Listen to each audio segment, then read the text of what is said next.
আমরা শিবির করাটাই হচ্ছে তাদের কাছে অপরাধ, তাই আমাদেরকে হুমকি দামকি দিত। যখন দেখলো যে 12 আসনে জামাত জিতে, তখন আর আমাদেরকে কোনো ধরনের ঝামেলায় নিতে পারে না বা ঝামেলায় ফেলতেও পারে না। তখন বলতেছিল যে শিবির ছাত্রদল ভাই ভাই, তখন আমরা বললাম ঠিক আছে, আমরা ভাই ভাই, আমরা তো কোনো ধরনের ঝামেলায় যাব না। তো ওই ক্ষোভটা থেকে আজকে আমাদের যে দুই ভাই নামাজ পড়ে আসতেছিল, তাদেরকে হঠাৎ একা পেয়ে দেন বাগবিতণ্ডায় জড়াইতে চায়, কিন্তু ওরা সুন্দরভাবে উত্তর দিয়ে চলে আসে। চলে আসার সময় হঠাৎ করে পিছনে ছোট ভাইকে থাপ দিয়ে ধরে দেন হচ্ছে ওর মারামারি শুরু করে, মাটির মধ্যে রাইখা 5টা চেয়ার ভাঙে উপরে, দেন হচ্ছে পা দিয়ে অনেক লাথি দেয়।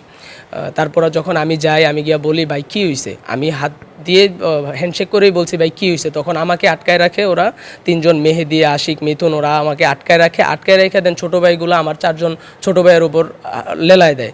তারপর ওরা আমাদের ভাইদের উপরে স্টেক, লাঠি এগুলো দিয়ে মারতে থাকে। তারপর যখন আমাদের আরও হলের যারা আছে তারা আসে, তাদের উপরে প্রায় 30 থেকে 40 জনের মতো হবে, ওরা আমাদের উপর হামলা করে। একটা পর্যায়ে ওরা রান্দা নিয়ে আসে, শ্রেণী নিয়ে আসে, যেগুলা দিয়ে আমাদের কিছু ভাইদেরকে মারাও হয়েছে, পায়ে লাগছে, হাতে লাগছে।